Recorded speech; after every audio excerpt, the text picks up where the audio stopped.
היום אנחנו מציגים את הממירים המקליטים של הוט ושל יס, ה-יס מקס וה-הוט מג'יק. ליאור, מה בעצם המכשירים האלה עושים?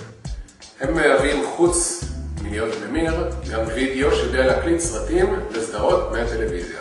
כל אחד מהם מכיל גם כונן קשיח ושני טיונרים, מה שאומר שאפשר להקליט ערוץ אחד ולצפות בערוץ אחר, או להקליט שני ערוצים במקביל. כאן אנחנו רואים את הצד האחורי של המכשירים. ליאור, יש כאן המון חיבורים. אכן, מדובר במכשיר שיותר משוכלל מממיר רגיל, ובהתאם לכך גם היציאות והכניסות. מבחינת יציאות וידאו, נתחיל ביציאה הפשוטה ביותר, קומפוזיט, שני המכשירים כוללים אותה.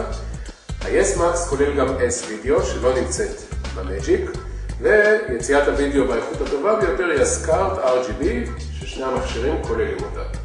אם נעבור לאודיו, שני המכשירים כוללים יציאת אודיו אנלוגית רגילה, ומשהו חדש שלא נמצא בדרך כלל בממיר רגיל, זאת יציאת אודיו דיגיטלית, קואקסיאלית או אופטית. היתרון הגדול במכשירים הללו הוא חוויית השימוש האינטואיטיבית. לדוגמה, רוצים להקליט תוכנית מסוימת, נכנסים למדריך התוכניות המוכר של יס, בוחרים את התוכנית, מסמנים אותה, וגמרנו. להקלטה, לחץ יס. בשני המכשירים להקלטת סדרות אפשר להיכנס דרך מדריך התוכניות לסדרה, ואז לבחור בהקלט סדרה. שני המכשירים יודעים באופן חכם לזהות שידורים חוזרים של פרקים, ולהקליט רק עותק אחד מכל פרק. בדומה להקלטת הסדרות, לשני המכשירים יש יכולת להקפיא את השידור החי, כאשר אנחנו בעצם ממשיכים את הצפייה מהנקודה שבה התחלנו להקליט. התפעול של הצפייה עצמה הוא מאוד פשוט ומאוד דומה למעשה למכשיר הוידאו הביתי או מכשיר ה-DVD הביתי. אפשר לעצור, אפשר לצפות רגיל, להריץ קדימה במהירויות שונות, או באותה הצלחה גם להריץ אחורה. שני המכשירים מקליטים מעל גבי דיסק קשיח.